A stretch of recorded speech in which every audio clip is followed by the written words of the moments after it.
Hello and welcome to another episode of Two Guys and a Chainsaw. I'm Todd. And I'm Craig. So Craig and I have decided it's about time to go back to our request list and fulfill some long-standing requests that are in our queue. We certainly don't want to disappoint any of our regular steady listeners as well as our new listeners. And this week's movie comes requested by a long-standing listener who has asked us 3 times to do The Devil's Advocate, the 1997 film starring Al Pacino and the inimitable Keanu Reeves. Now, I think I saw this movie in the theater when it came out. I might be mistaken, but I do remember being in college, pretty sure going to the theater to see this. And this was just, I think, 1 year, maybe 2 before, maybe it was 1 year before Matrix, 2 years before Matrix. And that changed everything, Keanu Reeves, for all of us. So he's in this movie. Al Pacino's in this movie. It apparently took quite a bit of convincing to get him in this movie. I think he was shown the script like 5 times. And after a whole bunch of rewrites, he decided that it wasn't as cliche as it first was for him to play the devil. Surprise, the devil's advocate. He's the devil. I tell you, I said this like 2 weeks ago. You go into a movie and you kind of have seen the previews, you know the title, you sort of know what it's about in many cases before you even go in. And this movie, I feel like, really banks on that fact. They're not trying to hide it. Part of the joy of this movie really is knowing that you're in for this sort of Faustian story. And so therefore, you're looking for those little touches, those little delicious like hints and gags that are throughout the film, and it does deliver those. So that's what I enjoyed about watching this movie. I remember really enjoying it when I first saw it. Coming back into it the second time, I actually enjoyed it too, but I have to say, it's a little long. Yeah. Thanks, Alyssa. I don't know if you did this on purpose, but if you've been a long-standing listener of our podcast, Craig and I are not huge fans of really long movies. It's not like we have busy social lives or anything. I think we just don't want to sit through a story for more than an hour and a half. This is 2.5 hours of story. So it'll be interesting for us to talk about how this, both of us, to talk about how this affected us. All right, so that's my history with this movie. Craig, how about you? Yeah, I don't remember when I saw it, but it had to be soon after it came out. It came out, in 97? And that was the year that I graduated high school. And I remember owning it in college, probably on VHS, I don't remember. We watched it quite a bit. I remember liking it a lot. It was a movie that my partner and I both enjoyed, and we watched quite a bit. But it had been a really, really long time since I had seen it, and I kind of had it in my mind that it wasn't going to be as good as I remembered it being. But I was actually kind of surprised. I think it holds up pretty well. It's not perfect, and there are definitely some things that we can chuckle about, but I still enjoyed it. And frankly, when I didn't remember it being 2.5 hours long either, and when I saw that, I'm like, seriously? But for me, it really didn't feel that long. No. The story is pretty engaging, and it moves. I watched it by myself, and then last night I was talking about it with my partner, and I said it's kind of weird that it's 2.5 hours long, because really not all that much happens. Yeah. You could summarize the plot probably in a minute, like not a whole lot. I mean, I guess that's not really fair. I guess a lot does happen, but it's all one pretty simple trajectory from beginning to end. Interesting things to look at, some interesting performances. One of my favorite things about this is that it's one of Charlize Theron's early roles. She was only 21 when this movie filmed, and she looks great. It's obvious that in the decades that have followed, she has really improved in her craft. That's not to say that she's bad in this movie, because she's not. She just seems a little bit wet behind the ears. But so that's interesting. Al Pacino, I think, is really charismatic and interesting in this movie. Keanu Reeves, he's okay, I guess. He's okay. All right, let me put this out there, all right? I do not join the throngs and crowds of people that say Keanu Reeves is just this horrible actor. I think he's a perfectly fine actor. Is he the best? Is he going to win? And, no. He ends up getting cast in roles that he's quite well suited for. You know, you look at Bill and Ted, you look at The Matrix, you look at this, especially you look at this, and you look at The Matrix. In these movies, he plays these kind of blank slate kind of guys, right? Mm-hmm. You can't fault him for being sort of a blank slate actor when he's playing a blank slate sort of guy. This is a movie, like you said, you can summarize it really quickly. It's like The Firm, except instead of the mafia, it's the devil. This really, really successful lawyer takes an offer he can't refuse from a firm in New York City, and everything is wonderful, and he's getting offered a ton of money, and everything's too good to be true. He never loses a case, blah, blah, blah. And it turns out, as we know from the very beginning of the movie, it's not a surprise, but it turns out that the head of this firm is Satan. It's Satan. Mm-hmm. So, and he plays this attorney who's a little amoral. Like, he's a lot more interested in winning the cases and not so interested in whether or not his clients are guilty, which is interesting. It starts out with the movie just goes right there. I mean, it starts out with the most unsympathetic defendant and case you could possibly get, right? It's a child molester. Right. It's this girl who's on a stand who's crying, and she's describing this teacher who asked her to come to his office after school and then puts his hand up her dress and her skirt and all kinds of things. And Keanu Reeves' character, whose name is Kevin, is defending this man. He looks over and he sees this guy like sweating, like he's reliving it, and he's like moving his fingers under the desk, and it's just uber creepy. Now, it creeps him out, and he asks for a recess before the cross-examination, and he has to run into the bathroom and just like splash cold water on his face and stuff. In that bathroom, he runs into a reporter who's like, never lost a case yet, ha ha ha. Well, you're about to meet your first loss, basically, because he's like, this guy's totally indefendable. Keanu Reeves' character, Kevin, takes that as a challenge, and this is the guy, right? He just knows what it takes to win. He goes back out there and he brutally casts doubt on this girl on the stand while she's crying in a very blank-faced way. It's clear he's just clicked this switch in his head, right? Switched off his morality, is kind of a machine just focused on winning this case. You threatened those children, didn't you? That's not the way it happened. You told them to lie, to falsely claim that Mr. Geddes had hurt them. These things did happen. Because if they didn't go along, you were going to tell everyone about this special party. They happened to me. So you made up a story. A special story. A story about a math teacher who was tough on you, who kept you after class. A huge hog beast you didn't like. That's what really happened, isn't it? No. I didn't want to be the only one. And he ends up getting this guy off. And they all celebrate afterwards in the bar. Him, one of his partners, and his wife. And his wife, like you said, Charlize Theron, plays her. Her name is Marianne. And they're super excited that they won the case. And they've blocked the whole notion of the fact that the guy was guilty out of their head. And as the movie goes on, you realize that they all know this. They've just set aside the fact that they often get guilty people off. That's just his skill, it's his talent, it's what he's good at, and what he gets his pride in his job from. Which is interesting, because it is actually the lawyer's job. Mm-hmm. Yeah. Public defenders, it doesn't matter. This is a bedrock of our justice system in the United States, that you are entitled to defense.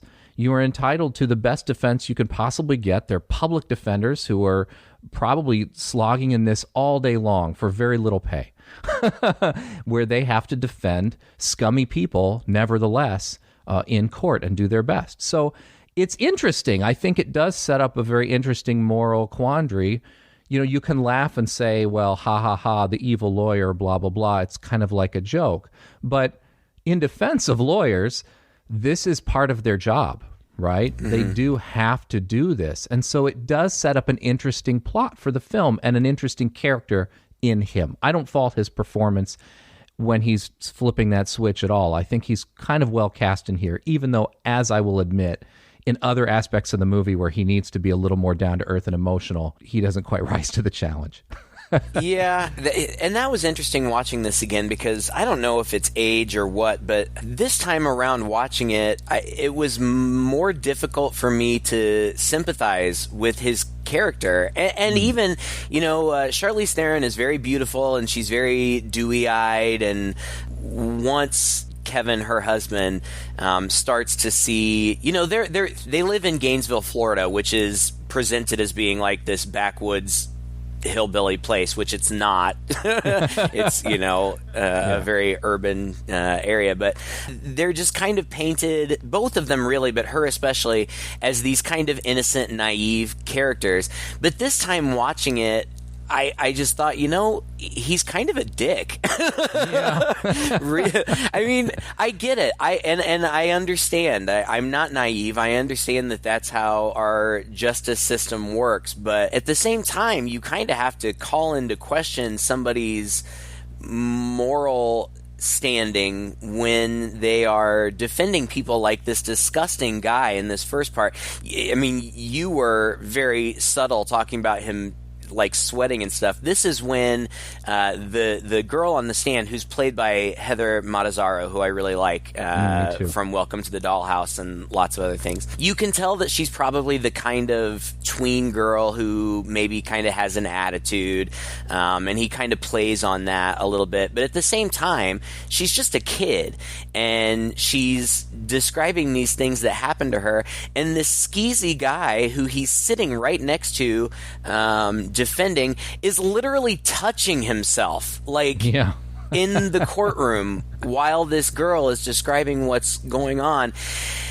And yet he allows his pride, when he's challenged by that reporter in the bathroom, he allows his pride to take over. And, arguably, in the context of the movie, he's very talented at what he does. And he comes back out and he just completely discredits this girl, who's clearly upset. And he gets the guy off. And that was a little bit hard for me to reconcile this time around. And it just continues throughout. He just keeps being put intentionally, unbeknownst to him, but intentionally, he keeps getting put in these situations where he's forced to do something that is arguably amoral. And so it was a little bit more difficult for me to sympathize with him this time around. But I guess, he gets a redemptive moment at the end, so it's fine, whatever. Well, one thing about the movie is it's very heavy-handed, I think. There's very little that's subtle about it, especially as it gets toward the end. In that way, it's almost predictable. Like, if you go into this movie having seen the previews or having seen the title, you kind of know where it's going, and it pretty much goes exactly in the direction you're expecting it to go. There's some twists in there, and of course, a lot of interesting things happen that are shocking and scary, but at the same time, I don't think I ever wondered, what's going to happen next? And then there's a morality, and I think we'll get to there when we come to the end of the movie, that just kind of gets beaten over the head like, okay, now we're going to tell you everything we want to make sure you didn't miss. Earlier on in the movie. So, but yeah, they have a big celebration and at a bar, and a guy approaches him and says, "Hey, I have an offer for you back in New York City. We want you to help out with the jury selection because you're the best." And at first he thinks it's a joke, and then the guy holds out an envelope and says, "Well, here's my offer." And I just have to say, I love this about movies. Like, they're pretty smart, right? Like, I don't know if you see a movie from the 20s or 30s or something, and somebody comes in and wants to make a big offer for somebody. They're like, "I'm going to pay you $5 a week." And they're like, "Oh my God," right? And now in 2020, that doesn't play so well. But some point in history, movies got really smart, and they were just they kept this part silent, right? So he just hands him an envelope. He opens the envelope, he looks at it, and he's like, "Are you for real?" And he just gives him a look, and then they go. Yeah, and then they're off to New York. Then they're off to New York, right? So they end up in New York, and this firm is huge. Well, not before. His mom, who is played by Judith Ivey, who I also really like. She's popped up in a bunch of TV and movies and bit roles. She was in a really obscure movie from the 80s called Hello Again with Shelley Long. Yeah, I remember that. And I love that movie. Is it really that obscure? I think it played on cable a heck of a lot. Maybe. I really liked it. She was in it. She played the wacky sister in that movie. But anyway, in this movie, she's the very religious mother of Kevin, the lawyer, and from the very beginning she is worried about him going to New York, like New York is, Gomorrah or something, and she's worried, but they go anyway, and everything seems great. What he's initially hired for is to do jury selection for a trial, because apparently that's what he's really good at. And there's this whole scene where he's like super crazy insightful about these potential jurors. Yeah. It plays almost silly at this point. Like, at just this point, somehow... He doesn't know how, but somehow he just has this amazing insight into these potential jurors. And he picks this jury, and they're all super happy with him, and so immediately he's basically offered a job, and that's when we meet, I guess, the principal antagonist, John Milton, played by Al Pacino. And it's funny that his name is John Milton because that's the author of Paradise Lost, which is about the fall of man. There are even references to the text throughout. But Al Pacino, like you said, he turned down this role several times, and he recommended other people for it. He recommended Sean Connery for it. He recommended Robert Redford for it. I think that he's great in this role for a lot of reasons. And one of the reasons that I think that he's so good is that he portrays such confidence, and that is it really effective coming from, and he even comments on this throughout the movie, that he's this small little guy. I have no idea how tall Al Pacino is, but like I would guess maybe like 5'6". Like he's this little guy. He's not movie star handsome like Keanu Reeves or somebody else, but he just exudes confidence and power. And when Keanu Reeves' character first meets him, it's in his office at the top of this New York City skyscraper, and like they go out on the roof where there are like all these infinity pools, and he offers him the job, but he talks to him about pressure. Changes everything, pressure. Some people, you squeeze them, they focus. Others fold. Can you summon your talent at will? Can you deliver on a deadline? Can you sleep at night? When do we talk about money? He takes on the job. One of the interesting things that happens in this rooftop conversation is that Milton asks Kevin about his mom. Kevin tells him, she's real religious and she's worried about me coming out here. And Milton says, behold, I send you out as sheep amidst the wolves. Kevin's basically like, yeah, that's, how she feels or whatever. But that comes up later. It's significant later, which is why I bring it up now. Yeah. But he takes the job, and everything seems great. Like, they get given this amazing, ridiculously amazing apartment.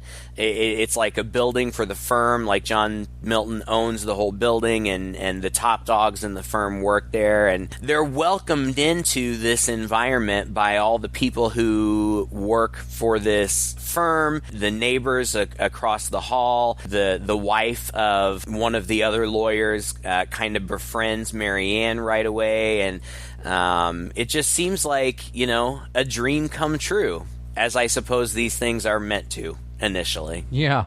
I just want to talk really quick about that scene on the roof. I read in the trivia about it that was not done with the blue screen, that there actually was a very, very high 50th floor rooftop that they filmed this on, and there is no railing outside here. Yeah. I mean, it's meant to be kind of a creepy, scary scene, just the fact that they're so close to the edge here. Of course, it's very symbolic. But for me, as a guy who's not a big fan of heights, that was was one of the scariest parts of the movie, is just watching them casually strolling around inches away from the edge of this high building with no railing. Just I kept thinking, I hope a big wind doesn't come. I know, right? It's going to blow little Al Pacino right off into the sunset. I had shades back to The Exorcist 2. Remember when we did Exorcist 2 and Linda Blair has that scene where she steps out onto a part of the roof without a railing, and it turned out that during the production, it was literally without a railing, and she was just like half a step away from her actual death, and how irresponsible that was. Oh gosh, I was just thinking about that this whole time. I was just like, oh, I mean, I know they're safe and still alive, but this drove me crazy. Right. No, yeah. I feel you. But right away, it's not all wonderful because his wife starts decorating the apartment.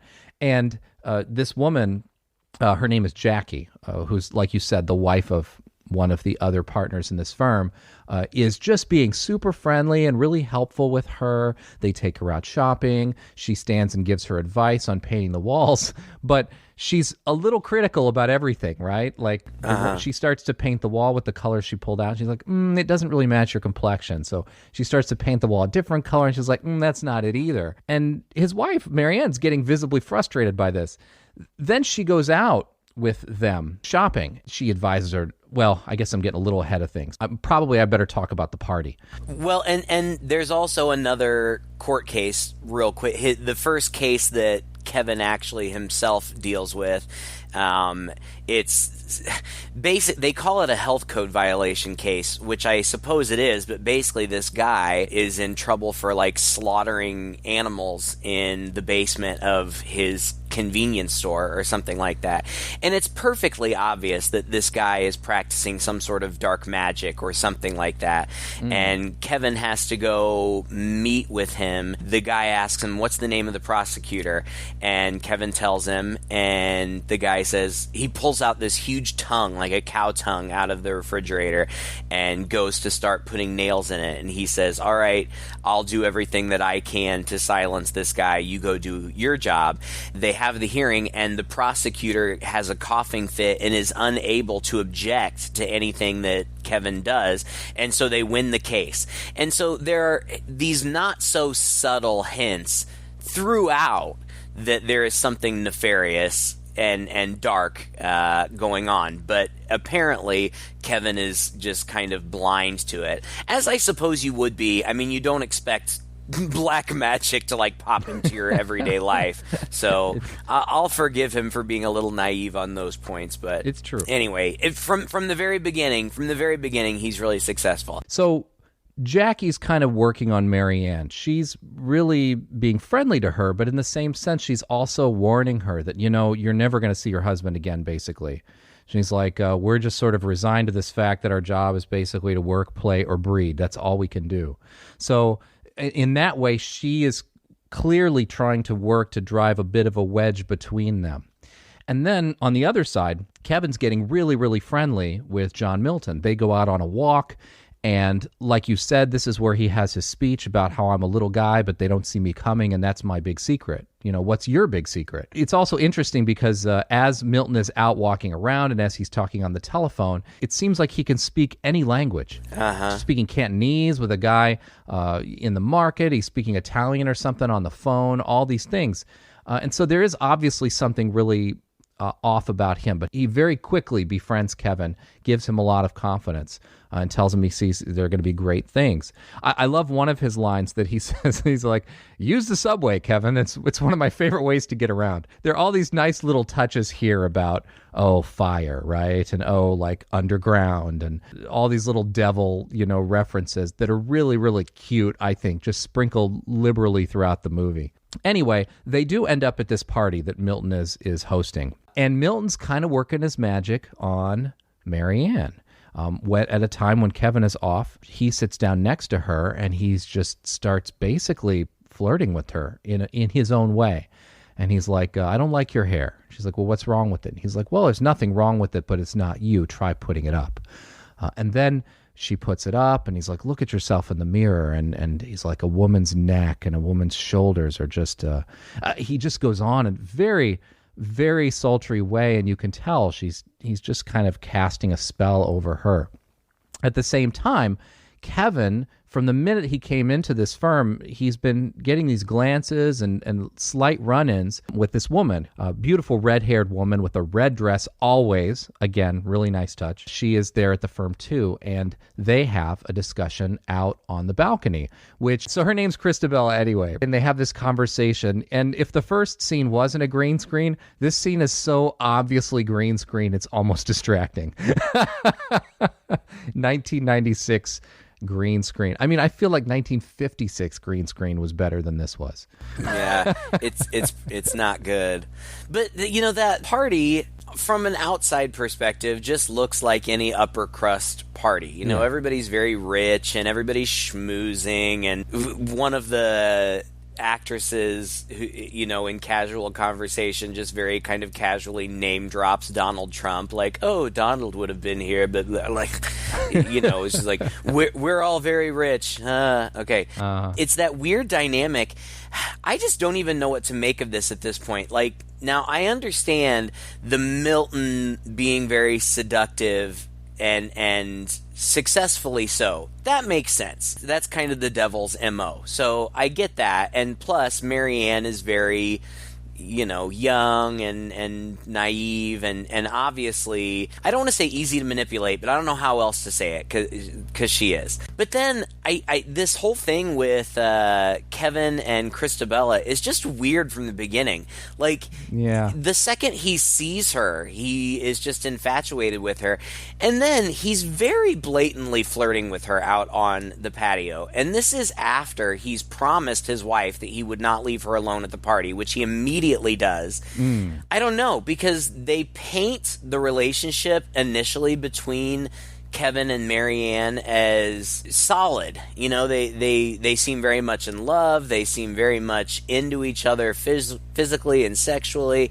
And so to just immediately have him very obviously drawn to this other woman was a little bit unsettling for me. I guess, when it boils down to it, this is all planned out. This is all part of a bigger picture. And so it's not as though he's even necessarily just seeking her out. She's being placed very strategically in his path. But it doesn't take much for him to get into it. You're right. I guess that's kind of a failing of the movie, is that, you would expect to see a little more drama here, right? A little more difficulty of them to drive this wedge between the two of them. But this, for a movie that's 2.5 hours long, it really blows through this pretty quickly, this aspect of it. And his infatuation with her is okay, like right away. I mean, I guess you could attribute some of it to a spell, that's sort of being cast upon them. But mostly it comes across as he's just kind of selfish. Yeah. Or he's oblivious or something. And it does contrast a little bit with some of these more tender scenes that they have between the two of them when they show this care and this affection for each other. So, yeah, I completely agree with you there. It's a little uneven in that way. It is, but at the same time, first of all, I don't think that we're supposed to think that Kevin Lomax is really a great guy. True. I mean, when it comes down to it, he's very flawed. His pride, and later Al Pacino points out his vanity, really are his tragic flaws. And so I don't put it past his character to consider infidelity. Like, that doesn't seem necessarily out of character for him. Yeah. He's just selfish. But they are capitalizing on that. Like, unbeknownst to him, they are slowly chipping it away at Marianne. They are trying to break her, and eventually they do. Just little things. Like you said that Milton was flirting, talking about her neck and stuff. Well, he tells her that she should cut her hair short and go back to her natural color, which she does. And it has, she's, as we've seen in later years, Charlize Theron can chop off an arm and shave her head, and she's still hot as shit. Yeah, but it takes something away from her veneer when she gets this very modest haircut. And the other women, like you said, very just kind of subtly are kind of picking away at her, making her feel insecure. And right away, she starts to deteriorate. And it's pretty dramatic, the change in her. It's not as though it goes unnoticed by Kevin, but he kind of... it's not fair to say that he doesn't care, but he doesn't make her a priority. And he's constantly given the opportunity. The devil, Milton, keeps telling him, I want you to drop this case. This case, Cullen. John, I've got a jury showing up You this love morning. this woman. Yes, of course I do. What are you doing, Ken? She's sick. Everyone will understand. I'll understand. We're going to talk about this. Oh, listen to yourself, Kevin. We got to talk about this. It's your wife, man. She's sick. She needs you. She's got to come first. he keeps giving him these opportunities. Which I think is very clever, because ultimately it has to be a question of his free will. He can't be entirely forced into something. He can't be entirely manipulated into something. It has to be his choice. And it is very manipulative, but he constantly keeps choosing work over his wife. And ultimately, you know, that leads to her demise. Yeah, and that's really important to the movie, that the devil Milton's character doesn't overtly do anything, right? It's all manipulation. It's allowing them to make these decisions themselves that lead to their downfall. But there's some supernatural stuff still going on. Yeah. Like when the wife goes out with the two girlfriends, they're in a changing room and they're talking, and I couldn't help but notice also that alcohol plays a very big role in this. It seems like both Kevin and his wife are almost constantly drinking through this movie. And with her, it seems like she gets into it to cope. One of the first scenes, you know, with them in the very beginning is at a bar, you know, putting shots back. When he accepts the letter from the guy, he's a little half drunk on the way to the bathroom. When he's out on the balcony and he's being sort of seduced by that girl, he's putting him back. And so I feel like maybe that was the excuse or the crutch that you can kind of put under it. Instead of the devil's spell, it's that these guys, that both of them are coping in this way, and it's leading them to relax a little too much and make these decisions a bit under the influence. I felt like that was a pretty strong aspect to the movie, especially at the end when he's offered a drink and he actually refuses it. I think that might be the first time in the whole movie he's actually refused a drink. Anyway, that was a little something I noticed. I think it's cute when he goes up to Milton's apartment, he looks around and he's remarking to the other guys, he's like, this is it? Like, it's just a giant room. It has this huge sculpture behind his desk. And I do remember this very distinctly from originally seeing the film. This sculpture is pretty awesome. It's white. It goes from floor to ceiling, like 2 stories up. And it's got these people kind of coming out of waves, bodies, these kind of nude bodies coming out. In this version of the movie that we saw, which is the home release version, that sculpture is digitally replaced with something that's a little more abstract, because apparently it just looked a little bit too much like a very famous sculpture called Ex Nihilo, which is over the National Cathedral. And it does. If you go online and you look this sculpture up, it looks exactly like that sculpture. And they had to digitally replace it after a lawsuit saying that this sculpture, which is supposed to be about creation and the birth of man, was sort of perverted by this movie. It's obviously a copy of that sculpture, but it's made to seem demonic and almost the opposite of the sculptor's original intent. So the sculptor was able to win that lawsuit, and therefore they had to go back in and digitally replace it. So at the end of the film, they have to do some little tricks to come back in with the special effects to have those people come back out of what essentially for the rest of the movie is just a bunch of waves. I didn't know about that whole lawsuit thing, and I think that I had, like I said, the original home release, which was on VHS, and when this lawsuit was filed, they had already started producing the initial print of home video, and I guess in the settlement they were allowed to continue to distribute what had already been made. They had to put a sticker on the box that said this is in no way affiliated with that sculpture or whatever.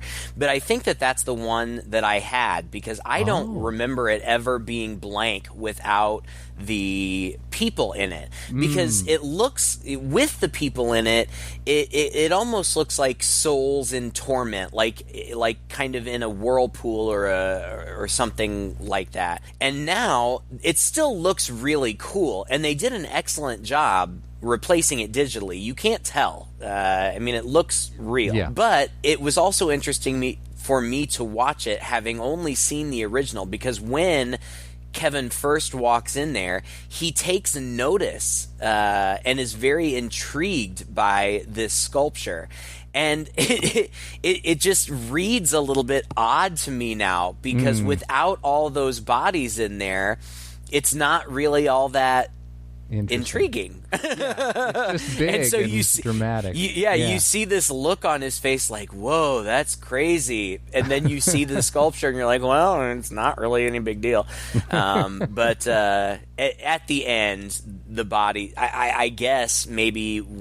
Because in the end, the bodies animate and move around and stuff, and I guess that was unlike the original enough. I don't know, but compromises. Interesting backstory nonetheless.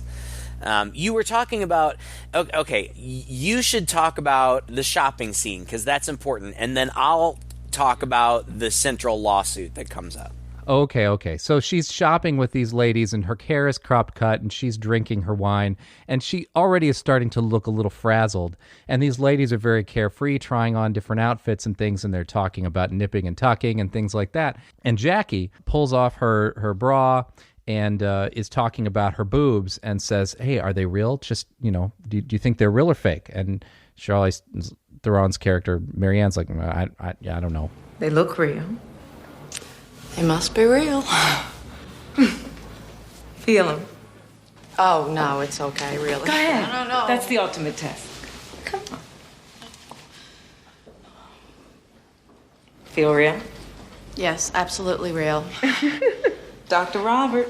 And as she slips on her shirt again, her face morphs. Her smile suddenly gets like pointed, like basically a teeth full of fangs and very crooked, and her eyes slit up and move over. It is super freaky. Yeah. And this is the thing I remembered more than anything else about this movie. And her body, it's like under her skin, there are hands moving around, caressing her body.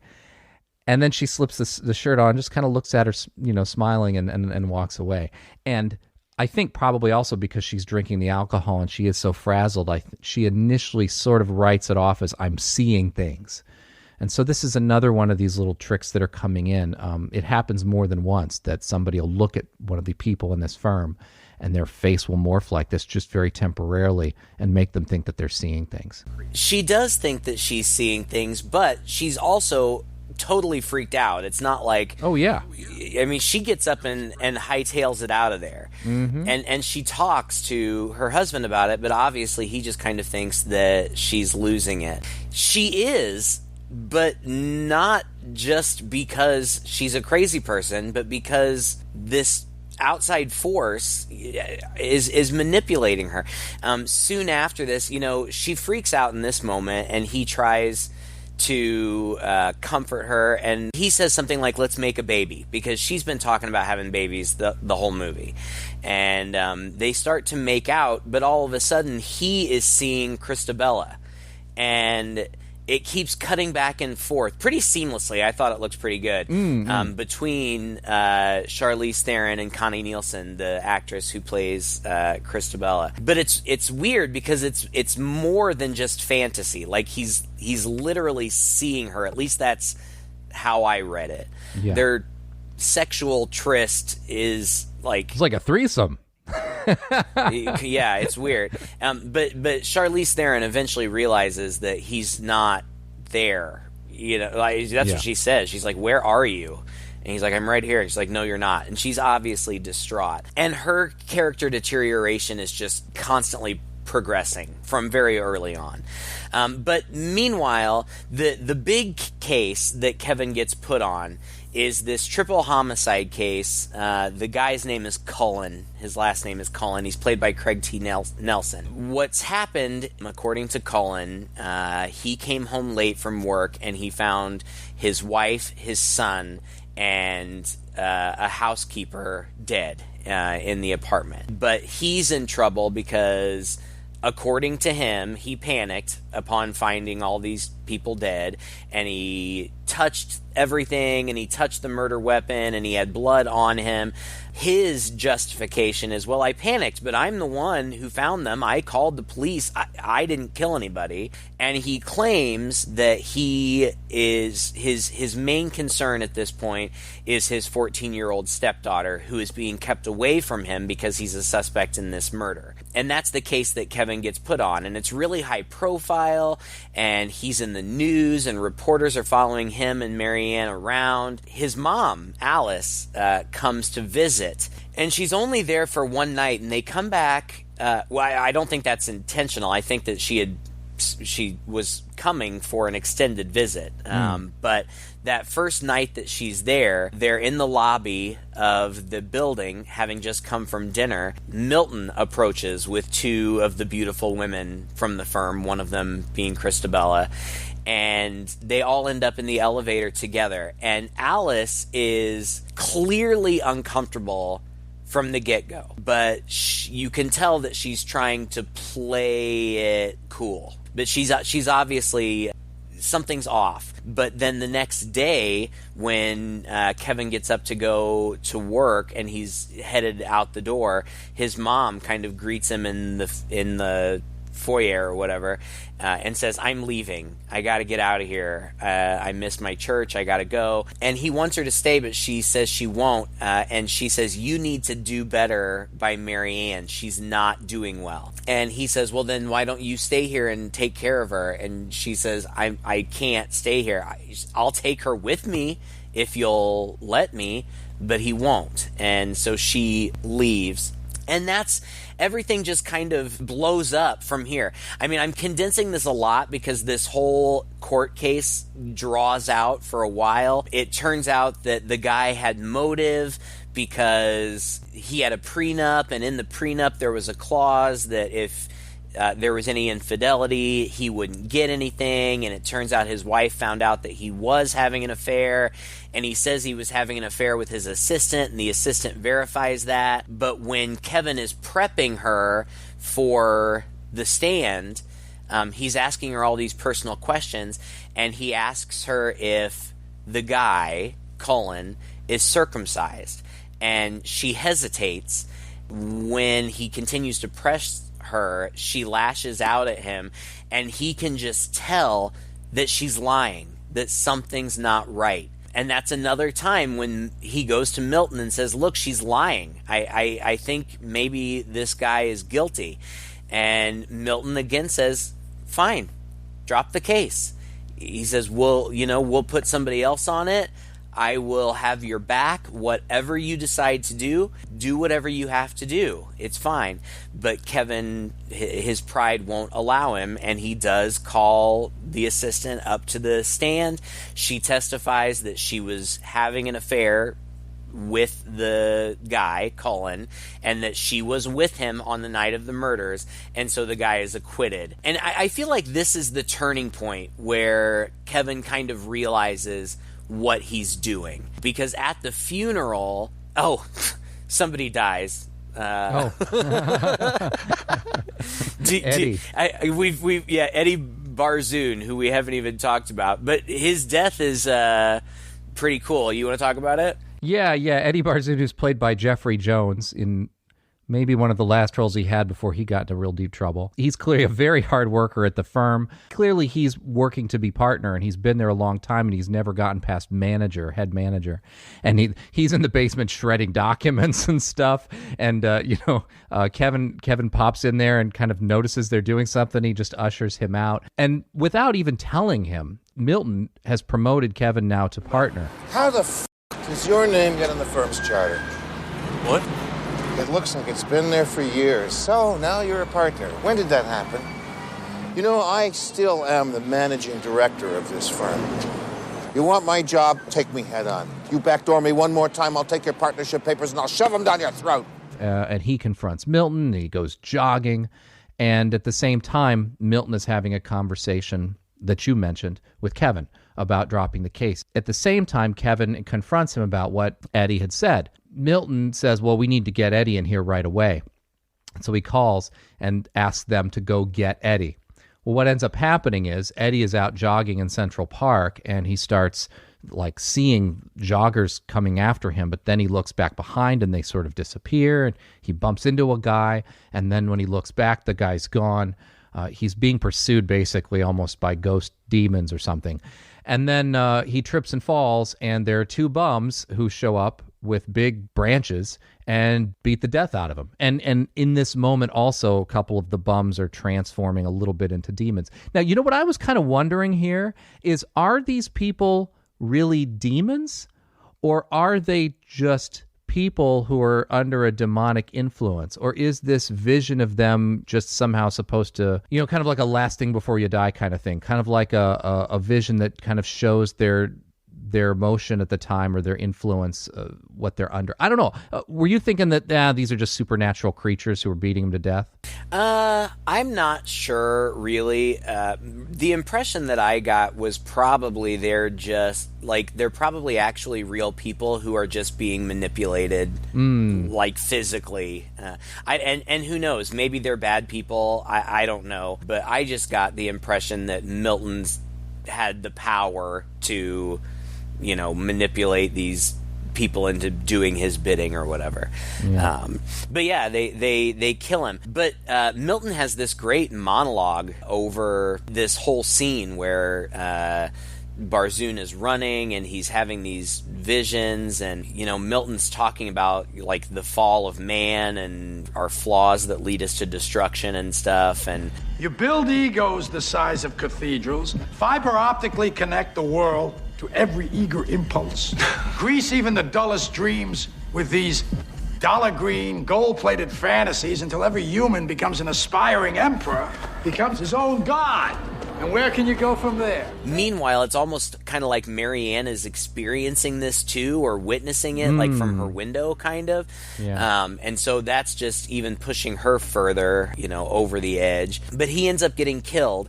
And at the funeral, Cullen shows up with his 14-year-old stepdaughter. Kevin is sitting behind him, and he sees Cullen, like, caressing this girl's back. First of all, she's totally dressed inappropriately for a 14-year-old at a funeral. She's wearing like a low-cut dress, and another woman in the firm tells her she looks ravishing. Like, obviously, this is an unholy thing that's going on.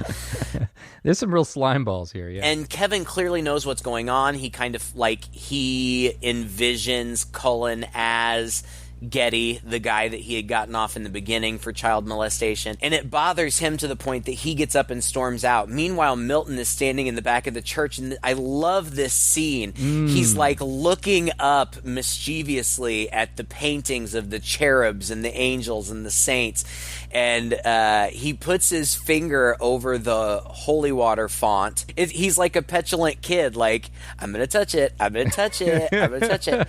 And eventually he dips his finger in the holy water font, and the holy water begins to boil. And if it hadn't been entirely projected from the beginning that Milton was the devil, I suppose this is the scene where they're like, yep, you were right, he's literally the devil. Yeah. in that way, it's a little bombastic, it's a little over the top, but it's kind of delicious in that way, right? Because this is intercut, I think, also with something else going on, right? I guess I kind of got ahead of myself a little bit. After the trial, Kevin goes home, and the doorman tells him that Marianne, there's something wrong with her. They tried to stop her, but she left, and she went to this church. And so Kevin goes and finds her at this church, and she's in a bad way. She's crying, she's upset, she's wrapped up in a comforter. And he asks her what's wrong, and she says, he came over to the apartment. Eventually, he's like, Who are you talking about? And she says, Milton. But what she says was, you know, at first he was really nice, and he talked to me, and we talked for a really long time, and I haven't had anybody to talk to in so long. But then she starts crying, and he says, did somebody hurt you? This is before she's revealed who it was. And she nods, yes. And he says, who was it? And she says, Milton. And he says, what did he do? And get your beeper ready.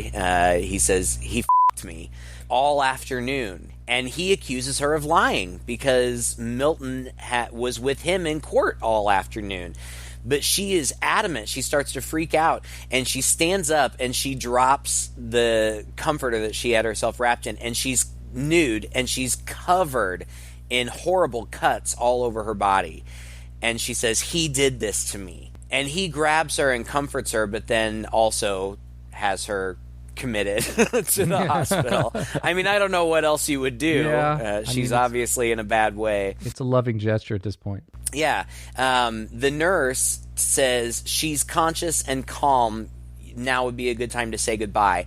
And it's really sad. She's strapped down to this hospital gurney, and it appears that she's been sedated, and they're walking along, and that's when she says to him, "We did this to ourselves. You know, we knew it. You know, all that money, it was blood money, and we knew it, and we took it, and now we're paying the price." After the whole church scene, he goes back to the hospital to see her, and his mother has come back, and she's there. The mom says, "I need to talk to you," and she takes him out in the hall and confesses, "I have been to New York before.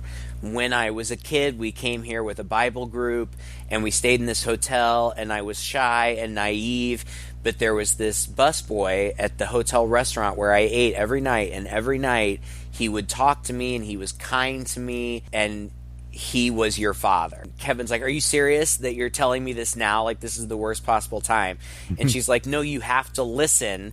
And he's dismissive, but she insists, and she gets in his face, and she tells him it was Milton. Now, that was a twist I did not see coming. I did. I saw it coming a mile away. Really? Yes. Okay. The fact that his father was absent, that he never knew who he was, and then her response to him in the elevator, like, obviously she knew there was something going on with him, or knew who he was, or something. I just took it as, you know, she's hyper-religious and he's the devil, so she's going to be, like, extra attuned to, you know, his evil, and that she saw right through him. Well, that could be too, I suppose. Yeah, and then they're in the middle of having this conversation, and there's this screaming going on down the hall, and his wife has barricaded herself in the room because one of the other people in the firm has been pushing her around in a wheelchair or something, or holding behind her chair, and gives her a mirror. And when she looks in the mirror, she sees this woman behind her reflected, and the woman also does this little demon transformation that she's seen before.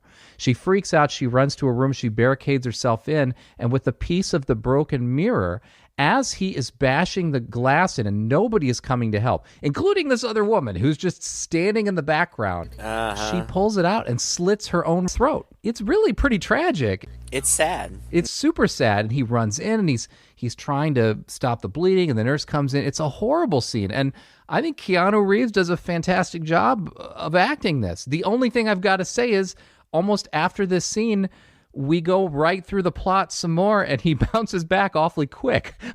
You know? I mean, he's clearly pissed. He's clearly whatever, but I don't know. He's just not as destroyed as I think I would be after having been witness and party to this whole incident. Yeah, I see what you're saying, but at the same time, he's figuring out what's going on, and so he's very purposeful.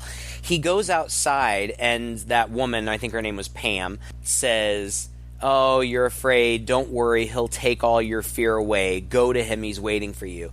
And Kevin goes to walk down the street, and of course this is right in the middle of New York, and this street is completely abandoned. Yeah. He goes back to Milton's. It's his office, but it's the office in his house. And he finds him there, and he basically confronts him. At this point, you know, Milton is just very forthcoming. Kevin, at first, is very angry, and he has a gun, and he's like, "What did you do to my wife?" And Milton very crassly tells him.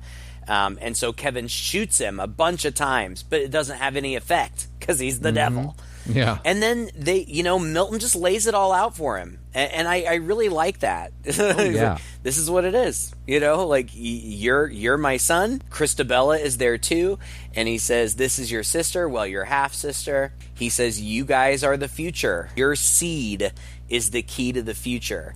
And this scene is just so, I want to say it's really good, but the reason that it's so good is because it's so gross. Like, basically, Milton is like, here's your sister.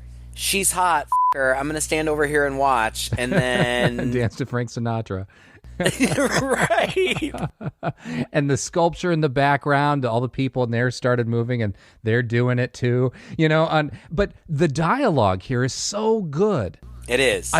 This is a great scene, and it's a long scene, but it's just absolutely delicious, where he basically recaps the movie. Every objection that Kevin has, if you did this, you did this, you did this, he goes, whoa, whoa, whoa, whoa, whoa. I didn't do anything. You did it. In fact, I gave you so many outs. I gave you so many suggestions. He's like, that's the point. I can't really do anything, but you've got this free will, and that's the tool I have to work with. And he says, vanity is my favorite sin. And I love that, because that's what it's been about. It's been about pride, and it's been about vanity from the beginning for this guy. And Pacino's great. Yeah, he's really good. I mean, he's a great actor. It's not like this comes as any surprise. No. But a different actor could have really hammed this up in a way that would have been cheesy. Yeah, and it's not. Like, he's just very cool. Mm-hmm. It really, really works. Yeah, I think he does great. Kevin Spacey was considered for this role. It would have been so different with Kevin Spacey in it, It probably would have been more sinister, like a little more. But Pacino just comes across as this matter-of-fact, likable guy, which is what's so disarming about him, which is exactly what he's told us. And it's great. And so the girl strips down. He's like, all right. Kevin's like, all right, well, we got to make a deal. And he throws some of Pacino's words back at him. He's like, well, what do you want? He's like, well, we're always dealing, right? This isn't good enough. What are you going to give me? He's basically telling him he's going to give him ultimate power. He's going to be able to win every case he ever wants to win. He's not going to have anything to worry about for the rest of his life. So he lays her down with his help on the altar and is about to go at it with her. And he looks up. And he says, oh, you forgot one thing or whatever. And he says, what? He's like, I've got free will, right? He says, yeah. And he pulls out the gun and he shoots himself in the head. Uh-huh. That was brilliant. I honestly also did not imagine how this was going to end. That did not come across my mind. No, me either. It was so cool. And Pacino is so pissed and he's angry and he's going up in flames. And I mean, everything kind of falls apart around them.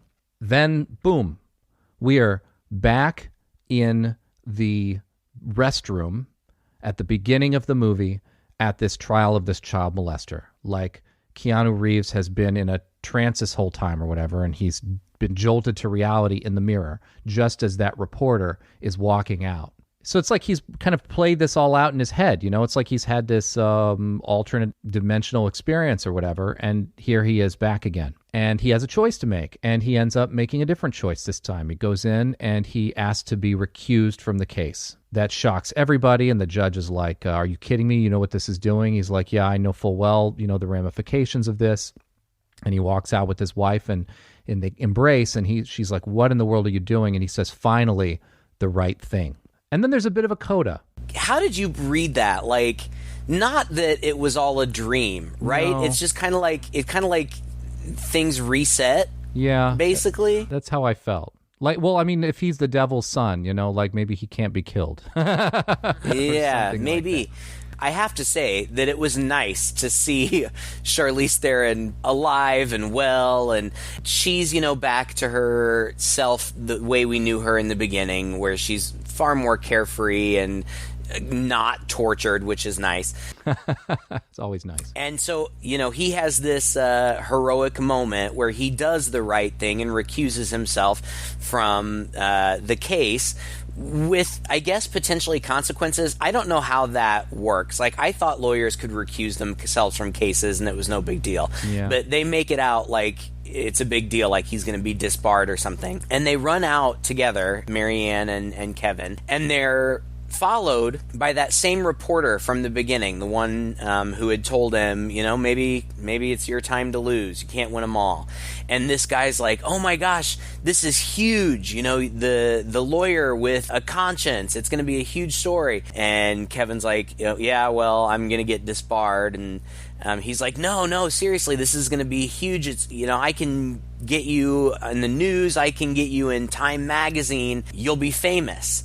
Kevin and Marianne pause on the stairs on their way down and look at each other, and Keanu Reeves says, "Call me in the morning," and they turn around and leave.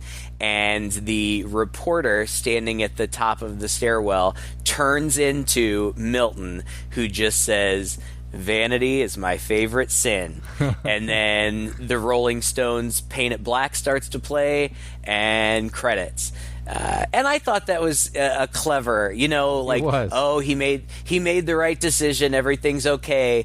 No, the devil's always in the details. There's always going to be temptation. Just because you resisted and beat that one temptation, now it's just here comes the next one. And I thought that was a really clever way. And it didn't feel like a setup for a sequel or anything. It was just kind of a nice wink to the audience at the end. Well, you can't have a movie where the devil's defeated and he's now dead. That's not how this works. Right. So yeah, it was a nice way of wrapping all that up. It was very satisfying.